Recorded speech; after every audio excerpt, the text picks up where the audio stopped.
When he came down from the mountain, great crowds followed him. And behold, a leper came to him and knelt before him, saying, Lord, if you will, you can make me clean. And Jesus stretched out his hand and touched him, saying, I will, be clean. And immediately his leprosy was cleansed. And Jesus said to him, See that you say nothing to anyone, but go, show yourself to the priest, and offer the gift that Moses commanded, for a proof to them. When he had entered Capernaum, a centurion came forward to him, appealing to him. Lord, my servant is lying paralyzed at home, suffering terribly. And he said to him, I will come and heal him. But the centurion replied, Lord, I am not worthy to have you come under my roof, but only say the word, and my servant will be healed. For I too am a man under authority, with soldiers under me.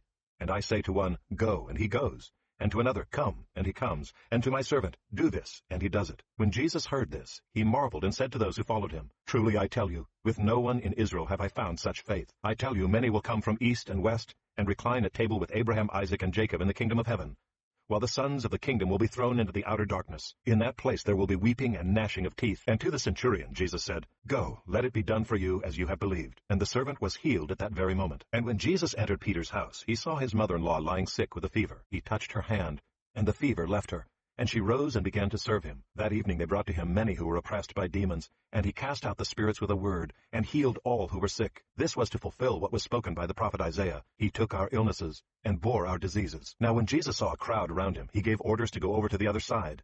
And a scribe came up and said to him, Teacher, I will follow you wherever you go. And Jesus said to him, Foxes have holes, and birds of the air have nests, but the Son of Man has nowhere to lay his head.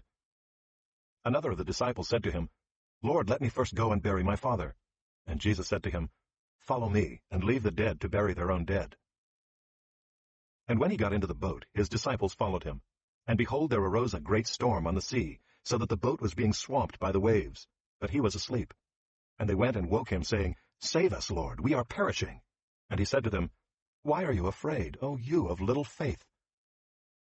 Then he rose and rebuked the winds and the sea, and there was a great calm. And the men marveled, saying, What sort of man is this, that even winds and sea obey him? And when he came to the other side, to the country of the Gadarenes, 2 demon-possessed men met him, coming out of the tombs, so fierce that no one could pass that way. And behold, they cried out, What have you to do with us, O Son of God? Have you come here to torment us before the time? Now a herd of many pigs was feeding at some distance from them. And the demons begged him, saying, If you cast us out, send us away into the herd of pigs. And he said to them, Go. So they came out and went into the pigs, and behold, the whole herd rushed down the steep bank into the sea and drowned in the waters. The herdsmen fled, and going into the city they told everything, especially what had happened to the demon-possessed men. And behold, all the city came out to meet Jesus. And when they saw him, they begged him to leave their region.